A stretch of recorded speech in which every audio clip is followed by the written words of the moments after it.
Dígale a alguien que está a su lado, a tres personas, qué bueno verte hoy acá. Tres personas que no vivan en su misma casa, pero salúdelo con un saludo alegre, contento, agradecido. Qué bueno verte hoy aquí. Hoy te ves mejor que la última vez que te vi. Hoy te ves mejor que la última vez que te vi. Diga conmigo, recordar y entender visión, misión y propósito. Una vez más, recordar y entender visión, misión y propósito. Vamos, esto es un repaso, la palabra de hoy, y al final queremos ministrar. No quiero extender mucho. Dios me habló de que ministráramos sobre algunas necesidades, y eso es lo que vamos a hacer antes de terminar. Así que le pido su ayuda, que usted esté atento y despierto. Hoy esa es la palabra que Dios puso en nuestro corazón, y el próximo domingo entraremos en otros temas. Hemos hablado de la bondad de Dios, hemos hablado de fortalecernos en el Espíritu, hemos hablado de la fe, hemos hablado de la presencia, hemos hablado de la fortaleza en el Señor, del gozo, regocijarnos, y hoy esa es la palabra para hoy mismo. Así que vamos, y antes de ir a la escritura, saludo a aquellos que nos visitan por primera vez. Si usted está aquí por primera vez, quisiera pedirle que levantara su mano y hiciera así para saludarle. Si es una persona que primera vez, hay una dama en el medio, una dama, otra dama aquí en la segunda fila, les saludamos. Allá atrás hay un caballero, extendemos la mano para saludarlo. Muy bien, y los que están en Facebook y en YouTube, gracias, bienvenidos. Vamos a la palabra rápido. Una vez más, recordar y entender visión. Remember and understand vision, mission and purpose. Hace años yo le dije a mi esposa, ¿sabes qué? Tengo el tema excelente para una conferencia de mujeres, pero en inglés suena mejor que en español. Escuche cuál es el tema. Un día la vamos a hacer y le vamos a poner ese nombre, de puras mujeres. Es Your mission is submission. Do you like it? I like it. En español, su misión es sumisión. I like the name. Las mujeres dicen aleluya. Proverbios 19, verso 21 de la Biblia amplificada leemos, y dice así. La escritura que usamos en la pantalla es diferente tal vez que la que usted tiene en su Biblia en la mano. Dice esta Biblia, que es traducida del idioma hebreo, griego y arameo, es más extendida, por eso se llama amplificada. Amplifica más el significado del idioma bíblico original. Muchos planes están en la mente del hombre, pero es el propósito del Señor para él. ¿Para quién él? Dios, el que permanece. Una vez más, muchos planes están en la mente del hombre, pero el propósito de Dios para él es el que permanecerá. O sea, quiere decir, Dios dice, usted puede y yo tener muchos buenos planes, y no está hablando de planes buenos o malos. Pueden ser buenos planes: casarse, mudarse, irse a otro estado, a otro trabajo, irse a otro lugar, entrar en una nueva relación, abrir un negocio. Está muy bien, pero Dios dice y deja saber que por encima de esos planes siempre hay un propósito o un plan de Dios que debe permanecer. Puede decir conmigo, Dios es el Dios de propósito. Escuche cómo lo dije. Yo no dije Dios es un Dios de propósito. Dios es el Dios de propósito. Es diferente decir Dios es un Dios de propósito a decir Dios es el Dios de propósito. ¿Por qué decimos Dios es el Dios de propósito? Porque es el único Dios que vive, se mueve, opera por propósito. Ningún otro tiene propósito para existir como dioses. Y hay muchos dioses. O sea, Dios es el Dios que siempre se motiva por propósito. Todos sus propósitos lo mueven. El amor es lo que a él lo hace moverse y compartir lo que él es, lo que él tiene con el hombre. Pero es el propósito, la razón por la cual Dios le da vida a aquello que hace o que crea. Dios es el Dios de propósito porque no hay otro Dios como él. Y esto también significa que el Dios de propósito no va a hacer nada sin un propósito. Antes yo decía lo que algunos repetían. Decían en los líderes o predicadores, la hoja del árbol no se mueve sin la voluntad de Dios. Yo repetía lo mismo, hasta que un día escuché a un predicador de Dios, dijo, ¿por qué ustedes dicen eso que no está en la Biblia? Y lo busqué y no está en la Biblia, no es ningún versículo, es un decir nuestro. Pero entonces es mejor decir, muchos son los planes en su vida, pero el propósito de Dios es el que va a prevalecer. Ahora, puse algunos statements acá. Dios es el Dios de propósito. Todo fue creado por un propósito o motivo o razón divina. Todo lo que existe fue hecho por Dios y creado por un propósito.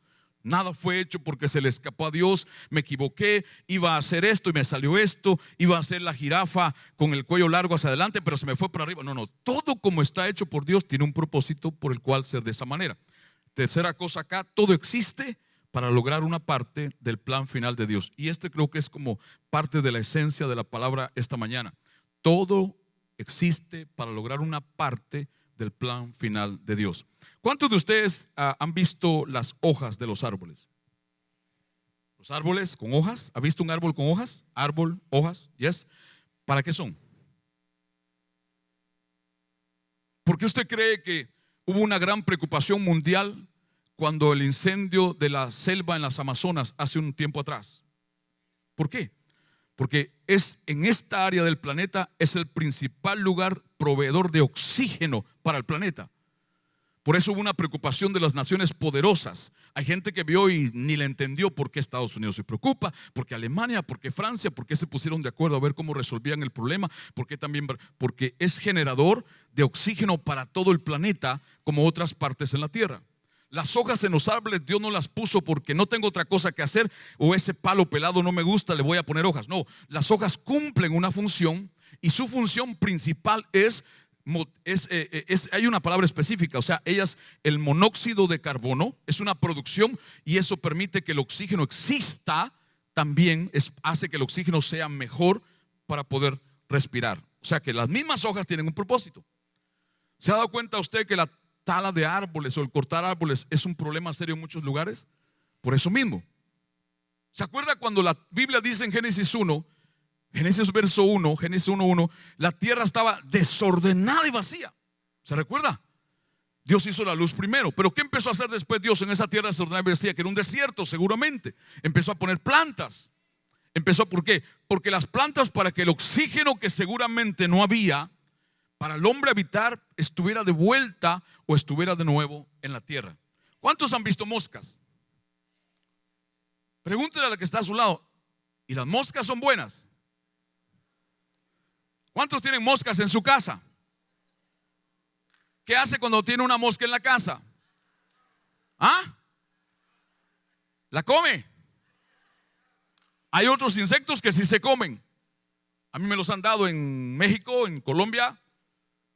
En México me he comido los tacos más ricos de gusanos. ¿No los ha probado usted? De lo que se ha perdido. Cuando a mí me dijeron eso la primera vez hace años, fue en Puebla, México. Me pareció raro, hace como 14, 15 años andábamos sirviendo en el evangelio y comí y los disfruté. Pero hace 2 años me llevaron a un restaurante de lujo, Finucci's, y uno de los platos exquisitos eran gusanos con guacamole, salsa, mole, tortilla, tacos. Y yo me los comí todos, no dejé uno solo. Bien doraditos, bien tostaditos, pero no eran moscas, eran gusanos especiales. Ahora escuche, las moscas mismas, ese animal, ¿sabía usted que la mosca contiene aproximadamente 100 enfermedades? Aproximadamente.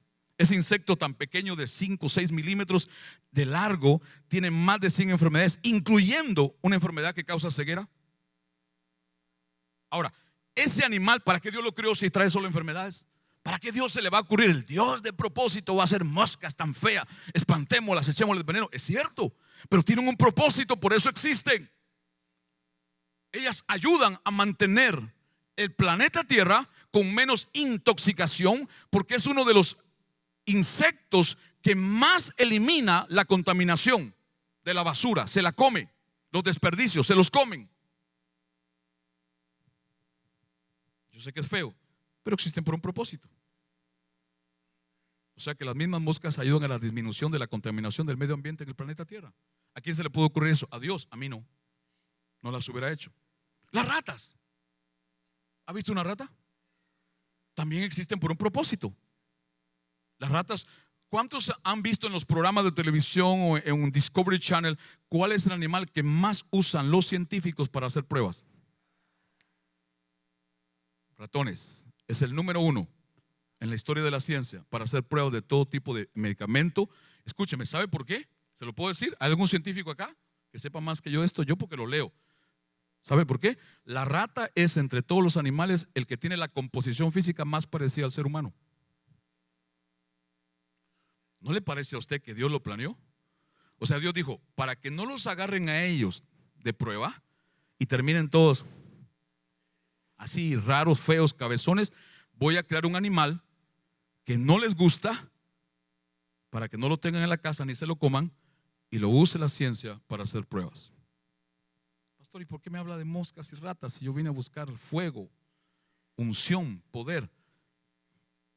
Porque el Dios de propósito se tomó el trabajo de crear todo lo que existe por un propósito. Quiere decir que si las hojas, las moscas y las ratas existen por un propósito divino, ¿y usted qué? Por eso cuando sus discípulos se afligieron, cuando los discípulos de Cristo, dice Mateo capítulo 6, fueron a Jesús y le dijeron, ¿y cómo vamos a comer? ¿Y cómo vamos a comprar? ¿Y cómo vamos a beber? Estaban angustiados y afligidos. Jesús les dijo estas palabras: ¿por qué se afligen? Si mi Padre viste las flores, si mi Padre cuida de la hierba, si mi Padre hace que las aves que no trabajan coman, ¿cómo no tendrá más cuidado de ustedes? Mire el ejemplo que hizo Jesús. Usó plantas y animales como para decirle a ellos, ustedes valen más que esto. ¿Habrá alguien aquí que vale menos que un pájaro? Para orarle hoy y liberarle el espíritu de pájaro.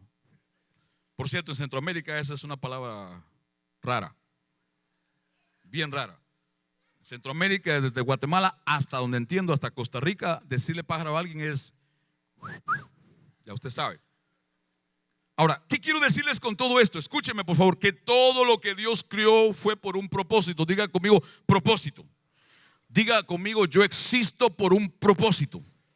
¿Por qué usted está acá? Sí, pero algunos no están convencidos, por eso están dormidos. Por eso algunos están distraídos, porque piensan que estar en un lugar como este a las 11, 12 y 20 de la mañana, el día domingo 27 de octubre, es casualidad. Alguien me invitó, no tenía otra cosa que hacer. La verdad tengo que cumplir. No, señor, usted está aquí por un propósito. Por eso es que muchas personas llegan a una reunión que llamamos iglesia y se van de la misma forma como llegaron. ¿Por qué? Porque llegaron por casualidad, llegaron por invitación y no llegaron por propósito. No importa cómo usted se levantó, tal vez no tenía ganas de venir, tal vez ni oró esta mañana, ni siquiera oró ayer, ni siquiera antier, pero si está aquí, como se despertó esta mañana y se pudo acostar anoche, es por causa de un propósito por el cual Dios le dio la vida a usted. Eclesiastés capítulo 3. A todo lo que Dios hizo y creó le dio una parte. Me gusta esto, le dio una parte, le dio una asignación que cumplir en el plan total. Usted es una parte, usted es una porción del plan total de Dios en la humanidad. Dice Eclesiastés capítulo 3 verso 1 de la Biblia amplificada: para todo hay una temporada, para todo hay una estación. For everything is a season. Para todo hay una temporada y un tiempo, para cada asunto o propósito. ¿Para cuánto hay tiempo, dice Dios? Pero no solo tiempo, para todo hay una estación, hay una temporada diferente. ¿Qué hace usted cuando viene el frío? Cuando viene el frío a Miami, que ya no viene hace tiempo. Hace como 8 o 9 años dejamos de disfrutar frío aquí para la Navidad. ¿Se acuerda usted si vivía acá? A diciembre empezaba a bajar la temperatura y se ponía fresco, los 60, a veces los 50. Qué rica ahora la Navidad así. Ahora es con calor y a veces con llovizna. Pero ¿qué hace? ¿Ha visto? Las mujeres son más expertas en esto. Yo no le atino mucho a esto. Mi esposa sí y mi suegra también, pero más mi esposa y mis hijas están pendientes. Dice, cambió la temporada en las tiendas. ¿A qué se refieren? Cambiaron la ropa. Vino una temporada diferente, cambian la ropa. Entonces allá aprovechan las mujeres a comprar, porque cuando viene invierno la ropa de verano la pone más barata.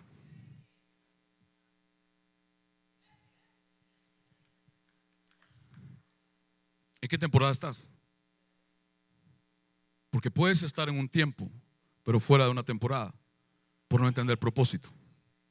Si usted se casa en un tiempo fuera de una temporada de Dios, puede cometer un error. Espero que usted me entienda. Gracias.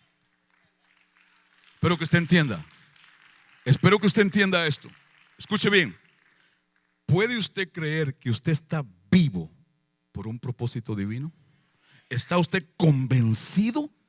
No importa cómo fue su nacimiento. Tal vez intentaron de abortarlo. Yo me enteré después que mi madre sus primeros 2 embarazos los perdió y yo fui el tercero. y el riesgo de perderlo era muy grande, como los dos primeros. Fueron abortos naturales. Y cuando mi madre está embarazada de mí, mi padre tenía negocios en el campo, tenía tierras, ganado, fincas, y se fue de la ciudad y se la llevó con ella en esa época. Y estando allá, lejos de hospitales, lejos de ayuda médica, a la mujer se le ocurre, bueno, a ella no, a Dios, romperle la fuente. Yo no nací en un hospital, yo nací en un rancho de palma con piso de tierra sobre una cama de bambú. Ahí pusieron a mi madre, pues no dio tiempo a llegar a la ciudad del hospital. Ahí se salió él con el carro a una aldea que se llama hasta el día de hoy El Cristo. Así se llama la aldea, El Cristo. Es un lugar desconocido, no aparece en el mapa. Y escuche, agua de río usaron para atender a mi mamá porque no daba tiempo a llegar a ninguna ciudad con hospital. Le llamaban allá en esos lugares a las mujeres que atendían partos en el campo comadronas. En Honduras no existe eso, allá todo es hospitales y, ¿entiendes? Todos ER y ER. ¿Me está escuchando? Ahora, estuvo a punto así de perder a ese bebé. Pasó muchas cosas, no sé usted, pero de los 5 años a los 12 años yo estuve 7 veces a punto de perder la vida. 4 de ellas fue en el agua, de donde me sacaron casi muerto y me revivieron. Otras de ellas fue en otros asuntos donde había armas de fuego. El propósito de Dios permanece, prevalece.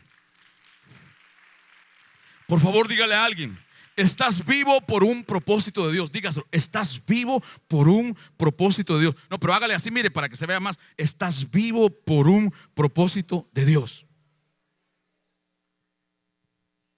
Isaías capítulo 7, verso 14 de la versión Reina Valera dice de esta forma: Isaías 7:14, Dios está profetizando del nacimiento de su Hijo Jesucristo, y es el profeta Isaías el principal en la Biblia escrita, la palabra de Dios, que da detalles de ese nacimiento. Hay varias escrituras donde este profeta habla tan claramente, y esta es una de ellas. Le dice al pueblo de Dios en aquel tiempo: por tanto el Señor mismo os dará señal, he aquí que la virgen concebirá y dará a luz un hijo, y llamará su nombre Emanuel, que es Dios con nosotros. En el Antiguo Testamento hay más de 330 profecías acerca de Jesucristo. Escúcheme, ¿alguien tiene 1, 2 o 3 o 5 acá? Solo yo. Wow. ¿Profecía? ¿Cuántos tienen más de una profecía que Dios les ha dado a su vida?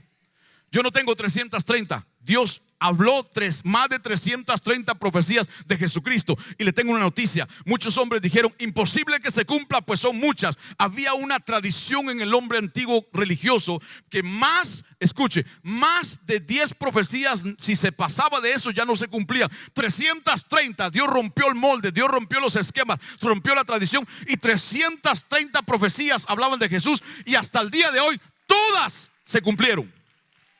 Todas están cumplidas. Si cumplió 330 con el hermano mayor, ¿cómo no va a cumplir 5 con un menor?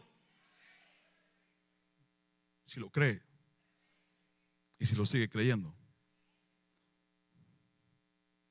Mateo capítulo 1. Vamos a leer algunos versículos. La Biblia que no leyó este mes la vamos a leer aquí, right now.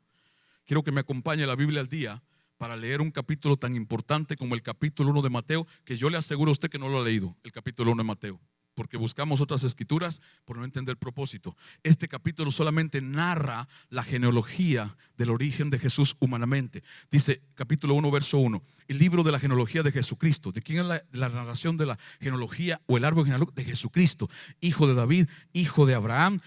Abraham, verso 2, engendró a Isaac, Isaac a Jacob, y a Jacob a Judá y a sus hermanos. Verso 4, Aram engendró a Aminadab, Aminadab a Nazón, y Nazón a Salmón. Verso 5, Salmón engendró de Rahab, la prostituta de Jericó. Está en la genealogía de Cristo. ¿Cómo se le puede ocurrir a Dios? ¿Cómo va a poner una prostituta, la dueña de uno de los prostíbulos más famosos en Jericó, la va a poner en la genealogía de Cristo? Porque por alguna razón en el propósito divino era necesario que hubiera una persona como ella para lo que Dios estaba haciendo. Usted no está acá. Dice la Biblia que Salmón engendró a Rahab, Rahab a Boz, y Boz fue el que se casó con Ruth. Y de ahí salió Obed. Y de Obed salió un hombre llamado Isaí. Y el verso 6 dice que de ese tal Isaí, que no se habla casi nada, salió un tal rey David. Mire cómo Dios conecta las cosas. ¿Por qué? Porque para Dios cada persona es una porción en su generación del plan total de Dios en la tierra. Nadie está por accidente, nadie se le escapó a Dios, ni tu bisabuelo, ni tu abuelo, ni tu padre, que aunque tal vez no hicieron lo que Dios quería, pero ahora Dios lo está haciendo contigo, los usó a ellos para llegar hasta ti. Gracias a Dios por ellos.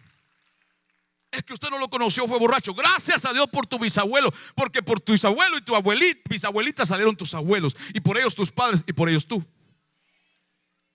Y la Biblia dice acá en el verso 15: y Eliud engendró a Eleazar, Eleazar a Matán, Matán a Jacob. Verso 16: Jacob engendró a José. Mire, a José, y lo subrayé, a José, marido de María, de la cual nació Jesús. De José no se habla nada. Es un desconocido para muchos. Solo lo ven en el pesebre, cuando usted arregla su arbolito de Navidad y pone el nacimiento, ahí lo ve con el niño en pañalitos, y ahí está José al lado y María. No se habla nada de él, pero es parte de una porción importante. Y ahora va a ver por qué. Y dice la Biblia que de José, marido de María, de la cual nació Jesús, llamado el Cristo. Verso 17: de manera que todas las generaciones desde Abraham hasta David son 7. Es el número de Dios, completa una obra y la hace perfecta. 14 es que Dios duplica esa perfección y completar ese trabajo. Esto fue después de Noé. Escuche, muy poco se habla de este José. Casi es un desconocido en la escritura, menos que lo pongan al lado de María como padre de Jesucristo no natural y esposo de María. Mateo 1 verso 18 de la versión PDT. Así fue como ocurrió el nacimiento de Jesucristo. María, la mamá de Jesús, estaba comprometida para casarse con José. Antes de la boda descubrió que estaba embarazada por el poder del Espíritu Santo. José, su futuro esposo, no se habían casado, ella ya estaba embarazada, era un hombre recto y no quería que ella fuera avergonzada en público, así que hizo planes en secreto para romper el compromiso de matrimonio.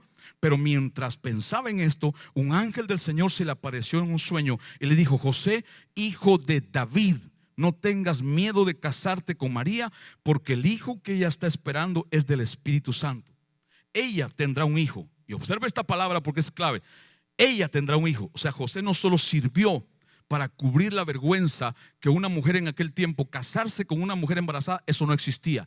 Que un hombre se casase con una mujer embarazada, que la conociera embarazada antes del matrimonio, eso no se daba. Era despreciada, era rechazada. La familia entera de ella y la del esposo, novio o comprometido se oponían.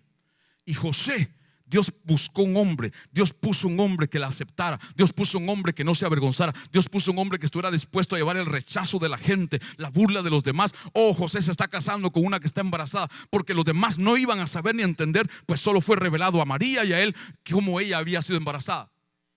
Cuando José lo miraban de la mano como novios en la calle, yo me imagino, y María con la barriga de embarazo, se burlaban y pensaban mal seguramente de él. Pero Dios puso un hombre recto, justo, no un juzgón, no un criticón, no un machista, para que sirviera y cumpliera una porción importante al lado de esto. Pues el Hijo de Dios no iba a nacer de una relación de fornicación, ni iba a nacer ilegalmente fuera del matrimonio. Tenía que nacer conforme las reglas y las leyes que Dios había puesto. Y la Biblia dice que José se echó arriba a todo esto, dispuesto a recibir hasta ser maltratado físicamente. Verso 22. Todo esto pasó. El verso 21. Me lo puedes poner 21, perdón. Mira esto importante. Y tú, le dice el ángel, no María, y tú le pondrás por nombre Jesús. Esta asignación fue para José y no para María. Porque en el tiempo de Cristo, los hombres padres eran los que ponían el nombre a los hijos, no la mujer. Pero tenía, escuche, para que el padre pusiera el nombre, tenía que creer lo que el nombre significaba. Para nosotros hoy día no tienen significado, en aquel tiempo no. Los nombres se escogían según creían que era el propósito de esa persona en la tierra. Jesús, Dios con nosotros. O sea que José tuvo que creer que ese bebé que estaba en el vientre de su novia era Dios con ellos, para llamarle de esa forma. Verso 22, todo esto pasó para que se cumpliera lo que el Señor había dicho por medio del profeta. ¿Cuál profeta? Isaías, lo leímos ya, Isaías 7:14. ¿Sabe cuántos años pasaron? 700 años. 700 años Dios dijo, una virgen va a quedar embarazada. O sea, es antihumano, es antilógico y va a dar a luz un hijo. Verso 23, la virgen quedará embarazada y tendrá un hijo que se llamará Emanuel, que significa Dios con nosotros. Mira el verso 24 y 25. Cuando José despertó, recuerde que el ángel le habló en sueño, hizo lo que el ángel del Señor le había ordenado, se casó con María. Pero ellos no tuvieron relaciones sexuales hasta después de que ella tuvo al bebé. José le puso por nombre Jesús. O sea, ese José, que no se habla nada, tenía una porción importante en los planes de Dios. Si hubiera sido otro hombre, hubiera despreciado a María, nunca se hubiera casado. Escuche, y Jesús no podía nacer humanamente en una relación fuera del matrimonio. Yo sé que usted tal vez no está comprendiendo la magnitud de esta verdad. Todo lo que Dios hace es legal, no hace nada debajo de la mesa. Pero para hacer legal esa relación, tuvo que José llevar una vergüenza encima. Se va a casar con una embarazada fuera del matrimonio. ¿Quién le embarazaría? ¿Quién sería? ¿De quién será ese hijo? Otro detalle es que fue dicho a él, tú le vas a poner el nombre. Como los padres llaman a los hijos en el mundo espiritual, es una atracción a cosas de Dios o a cosas del diablo. Necio, cabezón, no sirves para nada. Los ángeles de Dios no se mueven, pero los demonios sí. Dios tuvo que buscar un hombre que creyera en el propósito de aquel hijo que estaba en el vientre de esa mujer y en el propósito de su mujer. Está hasta acá. La historia dice que María le contó a José cómo quedó embarazada. O sea, él tuvo que creerlo. Los dormidos me pueden decir amén.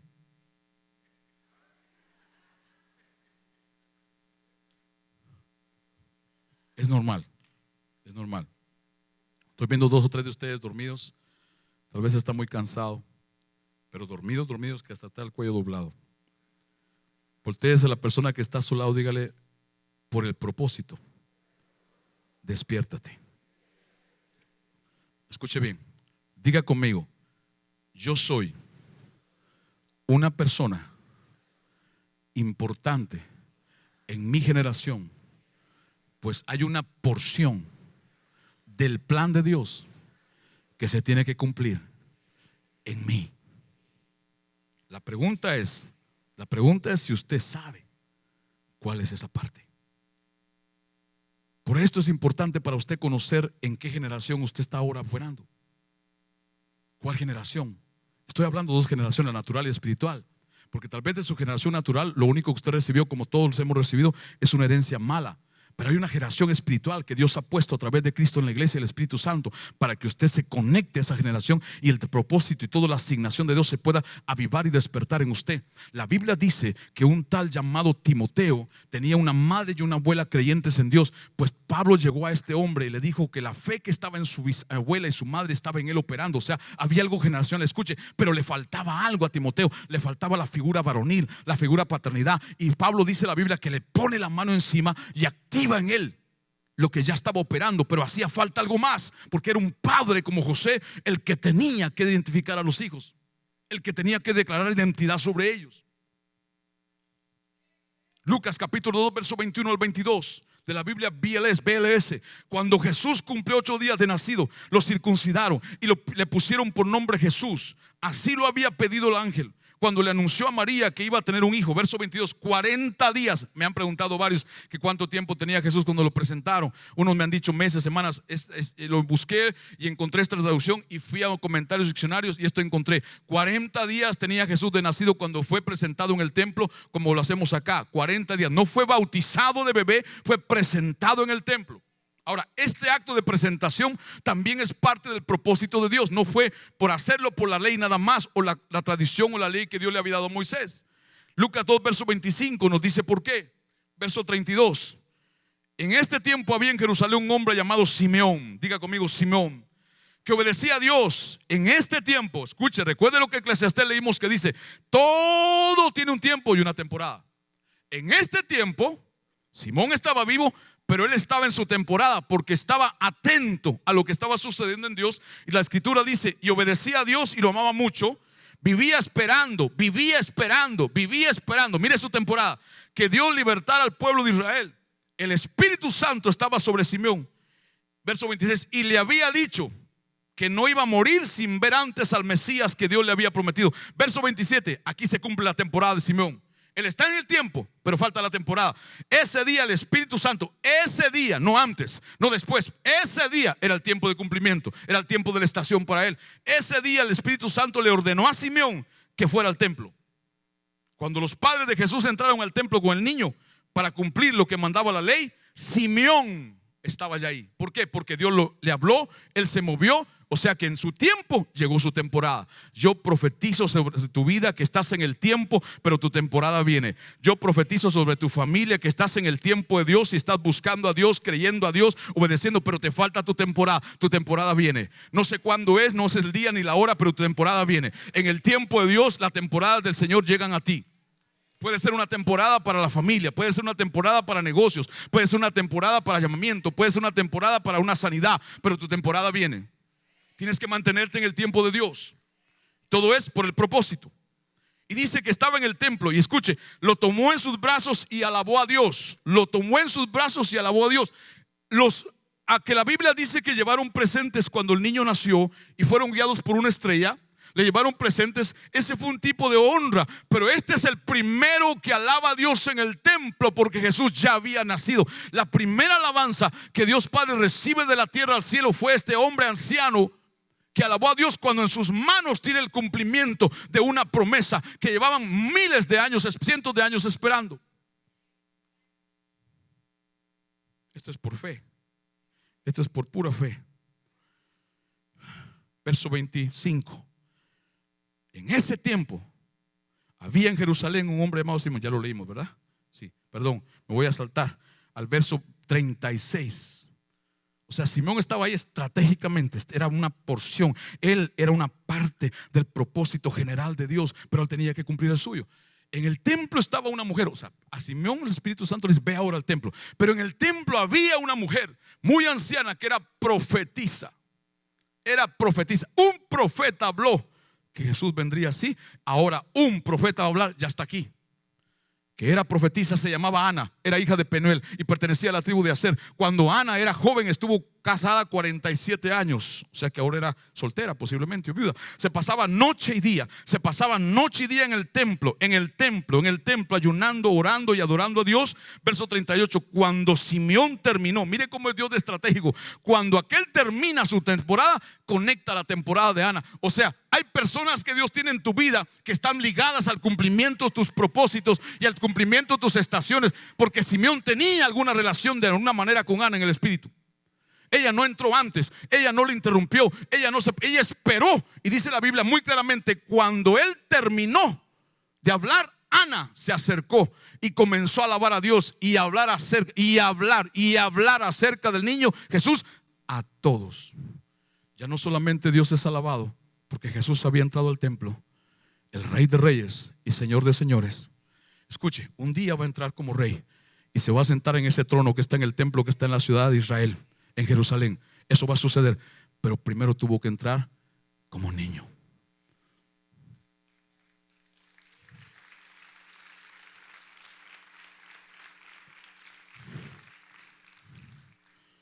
Ana fue el primer profeta que profetizó y habló de Jesús a otros dentro del templo físicamente.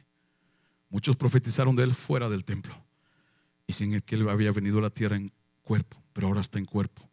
Y ella comienza a profetizar en el nombre de Jesús. Que Dios, que el Espíritu de Jehová despierte tu espíritu para que profetices sobre tu familia, sobre tus hijos, sobre tu cuerpo, sobre tu vida. Y no atraigas nada que no es de Dios a ti ni a los tuyos, sino que atraigas la bondad, la misericordia, la ayuda, que atraigas el favor de Dios. que tus palabras sean un imán de la tierra al cielo, que tus palabras se conecten directamente al cielo donde Dios habita, y tu forma de hablar sea la misma forma de orar, que tus oraciones vayan conforme a tus pensamientos y tu manera de hablar, y que atraigas hacia acá lo que Dios ha dicho, lo que Dios ha escogido, el propósito de Dios.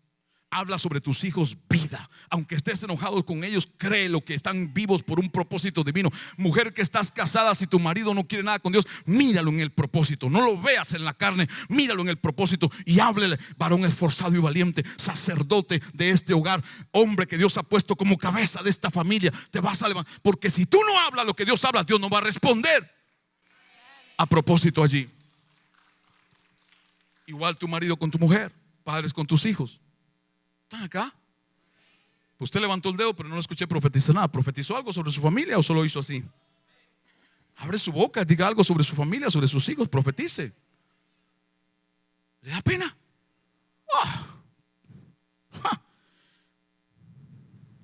Tenemos que terminar. Mateo 12:50, de una versión arreglada a la traducción de las palabras que están en griego y arameo, dice: porque todo aquel que hace y cumple el propósito de mi Padre, dijo Jesús a un grupo que lo escuchaba. Sus discípulos están de un lado, su madre y sus hermanos naturales están de otro lado, y había otro grupo. Dijo estas palabras: porque todo aquel que hace y cumple, hace y cumple. Para cumplir hay que hacer. Si no se hace, no se cumple. Se puede creer, se puede desear, se puede sentir, pero para que se cumpla hay que hacer. Ser y hacer. El que hace y cumple el propósito de mi Padre que está en los cielos, ese es mi hermano y mi hermana y mi madre, o sea, mi familia. Ve la generación espiritual conectado. En esta ocasión, ya usted sabe lo que pasó, pero no tengo el tiempo para contárselo. Usted oyó bien lo que acabo de decirle, ¿verdad? Hay algo que requiere tu existencia ahora aquí en la tierra, y ese algo se llama propósito de Dios. Propósito. Pastor, ¿y por qué mencionó la visión si usted está hablando más de propósito? Porque ese es el centro. Escúchelo con lo que voy a terminar diciendo. Todos nosotros que estamos aquí no estamos por casualidad o por un accidente. Estamos aquí por que hay algo de Dios en ti para este tiempo, pero faltan temporadas que tienen que llegar a ese tiempo.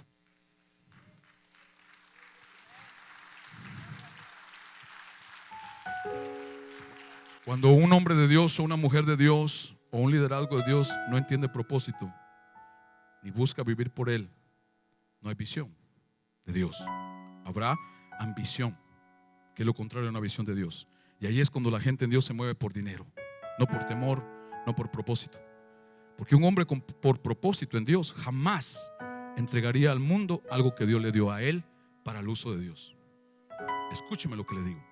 No estoy criticando, estoy hablando verdad, sin tener que señalar a nadie. Un hombre de Dios que camina por propósito en la tierra y entiende propósito, jamás entrega al mundo para hacer dinero algo que Dios levantó para su uso. Sea un edificio, sea un templo, sea un negocio, sea una familia. Jamás. Jamás. Jamás. Porque hubieron gente que se mudaron de otro estado, 4 o 5 familias, dejaron todo. Dios les dio una palabra. No eran de Florida, ni siquiera habían nacido en Miami, ni siquiera conocían Miami.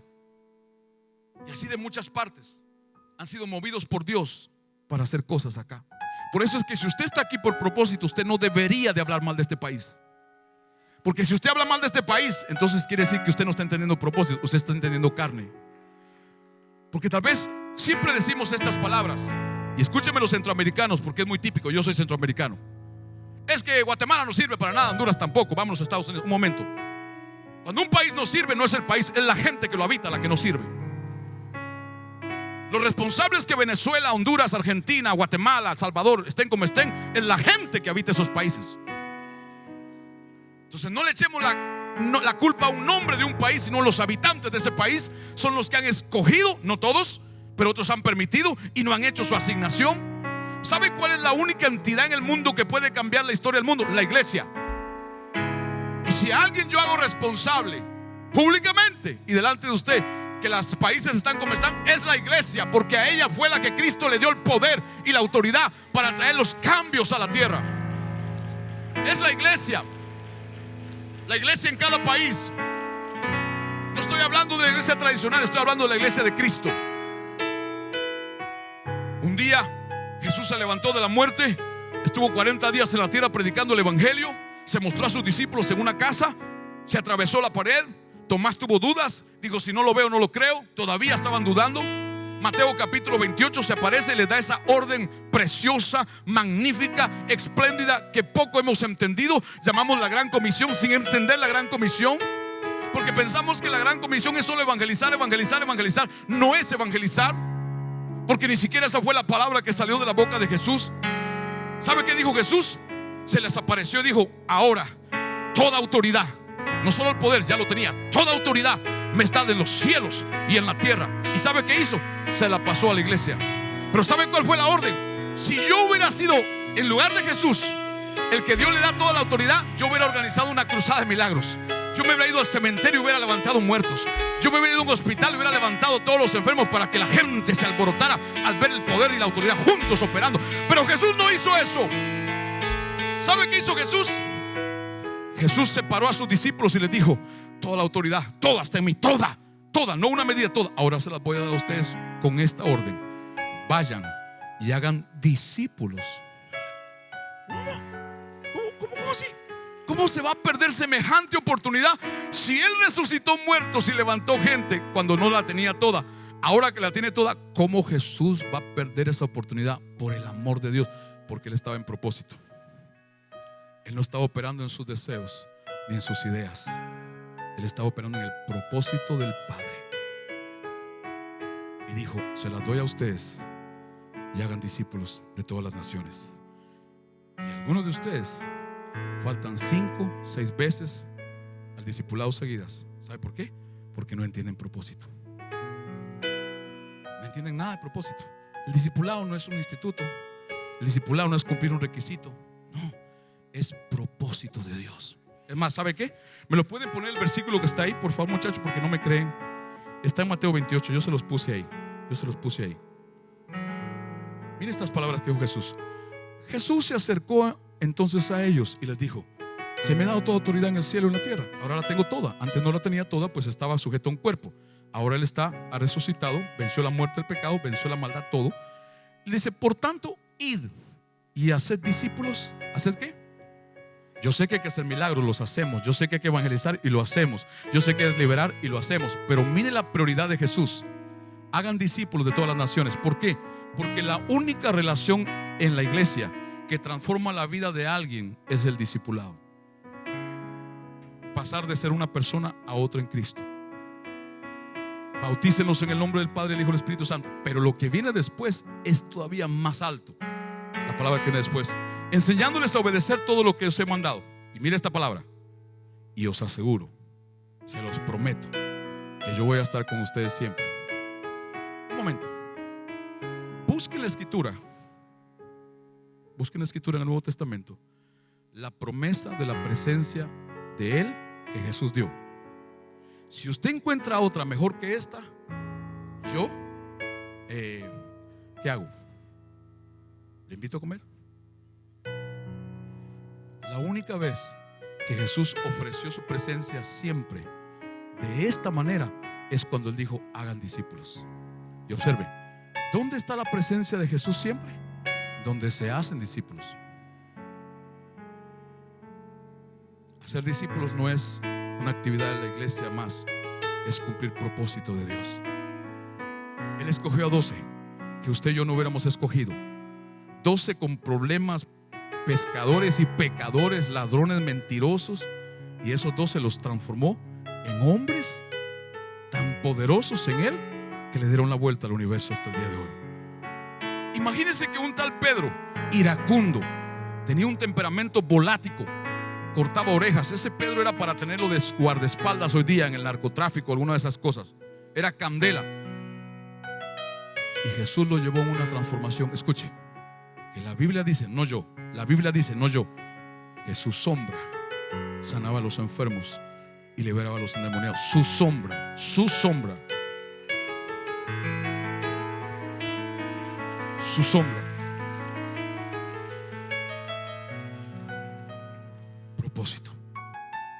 Propósito. Diga conmigo una vez más: propósito. Y termino diciendo estas en la pantalla, creo que está. algunas definiciones importantes. ¿Qué es propósito? Propósito es la razón original definitiva para la creación de algo o de alguien. No, está antes de eso. Antes, gracias, ahí está. Es la razón original definitiva para la creación de algo o de alguien. Eso es propósito. Ahora, ¿por qué le hablé de misión y visión? Para cerrar, porque la misión es la tarea general para cumplir el propósito, y la visión es el plan de cómo hacerlo. Le pongo este ejemplo. Supongamos que usted, el propósito es, escúcheme, el propósito es que usted necesita cubrirse, usted necesita protegerse. Escúcheme por favor. Entonces la misión es que usted tiene, para cubrirse y protegerse, tiene que hacer una casa. La misión es construir una casa. El propósito es que usted tiene que protegerse, usted tiene que cubrirse en la tierra. Pero la misión es, para protegerme y cubrirme, tengo que hacer una casa. ¿Pero cómo la hago? Entonces viene la visión. Hay un plan para hacer la casa. Entonces la visión y la misión salen del propósito. Por eso lo más importante es propósito. A veces hablamos más de visión que de propósito, pero aquella viene de esta. Y a veces decimos que la visión es más importante que todo. No es cierto. El propósito es más importante, y aún más, las personas son más importantes. Porque una visión sin personas, ¿de qué sirve? ¿Estás acá? ¿Cuántos han visto en una calle en Miami que aquí está Burger King y aquí está McDonald's? Al cruzar la calle, ¿lo ha visto? Taco Bell, Wendy's. Se les cumplió la petición a los que querían Wendy's en la calle 8. Ya lo van a hacer frente al KFC y el Taco Bell.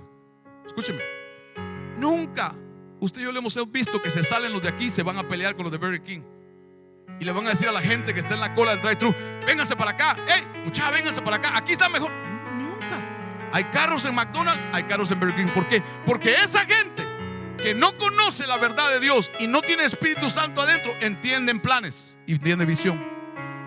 Ellos dicen, los de Burger King: nosotros vamos a hacer las hamburguesas como las tenemos que hacer y le gusta a la gente que nos compra. Las vamos a sacar medio cocinadas y le damos una pasadita en la parrilla y que vean el humo arriba, porque hay gente por el humo van a venir. Aquellos dicen: no, nosotros no tenemos tiempo para poner en la parrilla, hay que hacerlo microwave esto, porque tenemos que producir y vender más que aquellos. Y la sacan del freezer, la descongelan en un microwave instantáneo y la recalientan en otro, porque hay gente que compra esas.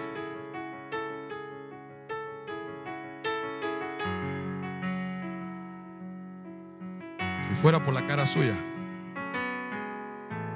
no hay predicación hoy, ni alabanza, ni oración. Pero como no es por la expresión de su cara, sino por fe y por propósito, por visión.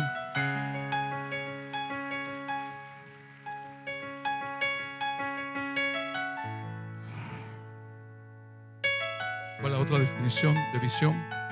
Visión entonces es, ¿qué cosa? Es la revelación. No, antes, gracias. Del plan o proyecto de Dios para una persona, familia, ministerio, negocio, comunidad, ciudad, nación, que puede verse por la fe. ¿Sabe por qué sin edificio propio, sacados a la fuerza, se puede decir, de dos últimos?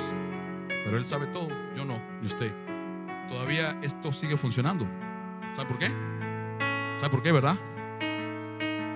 Por propósito, por una misión y una visión. Por eso sigue funcionando, por eso sigue caminando. Si no fuera por eso, si no fuera que creyéramos a Dios por eso, si no fuera que a Dios nos movemos por eso.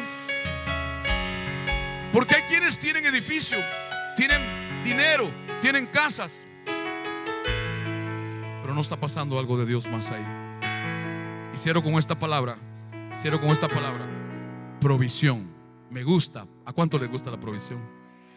1, 2, 3. Padre, mira las manos levantadas y sigue proveyendo más ahí. Ahora se levantaron todas. Provisión es una palabra. Visión es la palabra central. De esa palabra visión salen varias palabras. Sale provisión y sale división. Pro, en favor de. ¿En favor de qué?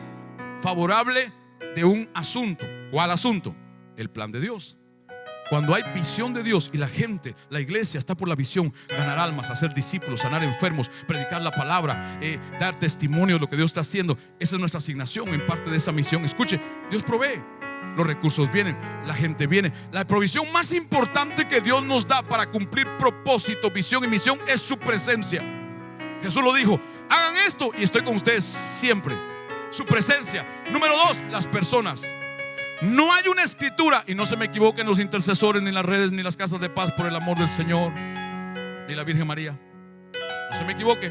No hay una escritura que Dios dijo oren por las almas. No hay. Tenemos que orar por ellas, sí, pero sí hay una que dijo oren al dueño de la cosecha, que les dé más obreros para recoger las cosechas.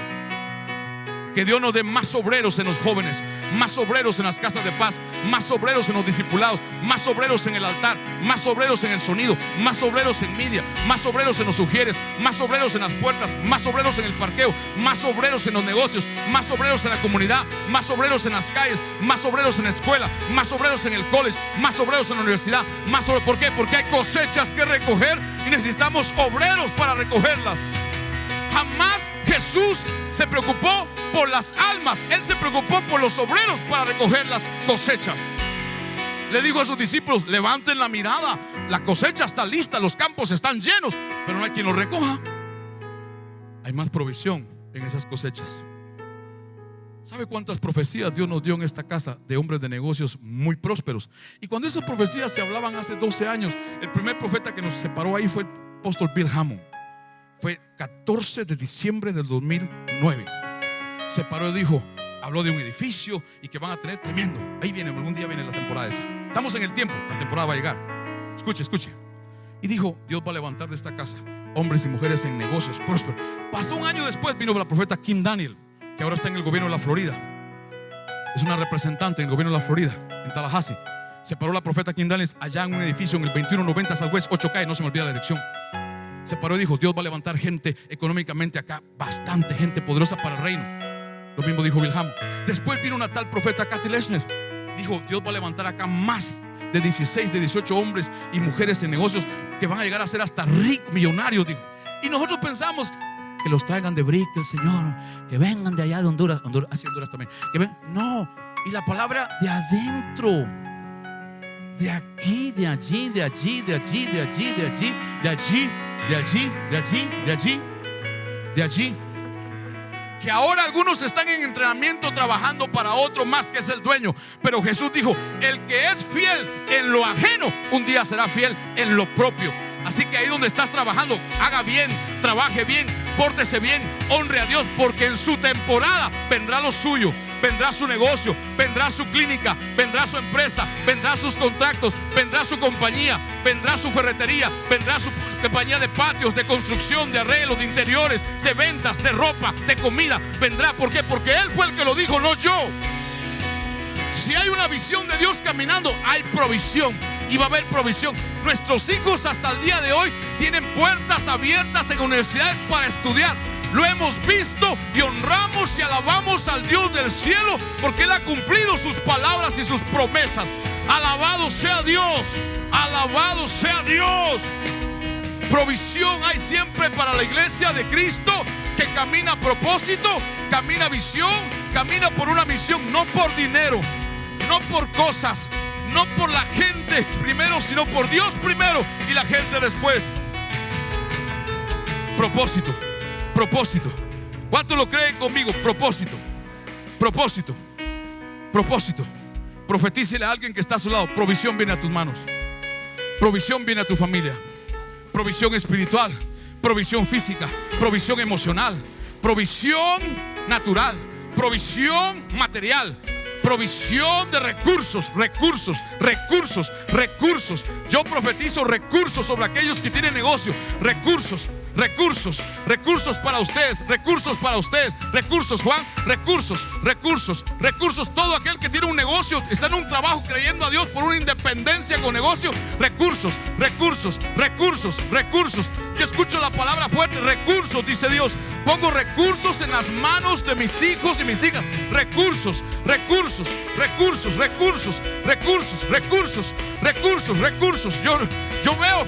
Yo veo algo arriba de ustedes. Veo algo que empieza a dar vuelta arriba de algunos de ustedes. Es pequeño, en unos es más grande. Está dando como vuelta y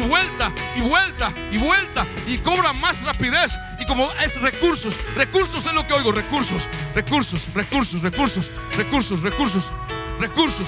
Dios se mueve por propósito. Dios se mueve en sus planes. Jesús mismo, cuando dijo que oráramos, no dijo a sus discípulos: oren porque la voluntad de ustedes se haga. Oren porque la voluntad de mi Padre se haga aquí, a través de ustedes. Recursos, póngase de pie. Recursos, recursos, recursos, recursos, recursos. Esperamos que este programa haya sido de bendición para su vida. La Biblia nos enseña que todos los seres humanos pecamos contra Dios. Desde el mismo momento que Adán y Eva desobedecieron y pecaron contra Dios, nosotros pecamos juntamente con ellos. Así que hoy usted tiene la oportunidad de poderse reconciliar con Dios, de estar en paz con Dios, de estar en paz con usted mismo. Y para eso lo que la Biblia nos enseña es que nosotros podemos orar a Dios, pedirle perdón por nuestros pecados, creer con nuestro corazón y confesar que Jesús es el Hijo de Dios. Así que quiero invitarlo a hacer una oración y quiero guiarlo a hacerla ahora mismo. Así que repita conmigo ahí donde está. Si usted puede cerrar sus ojos, los puede hacer y diga conmigo: Padre Celestial, creo con mi corazón y confieso con mi boca que Jesucristo es el Hijo de Dios. Me arrepiento de mis pecados, perdóname, confieso con mi boca que Dios el Padre lo levantó de los muertos. Señor Jesús, te abro mi corazón para que seas mi Señor y mi Salvador. Gracias te doy por recibirme como estoy. En el nombre de Jesús, amén. Si usted hizo esta oración, nos puede contactar llamándonos al teléfono 305-639-8611, la información que sale abajo de su pantalla, o puede contactarnos a través de nuestra página manases.org. Así que esperamos que haya sido de bendición para usted este programa y declaramos sobre su vida bendición, salvación, sanidad y liberación en el nombre de Jesús.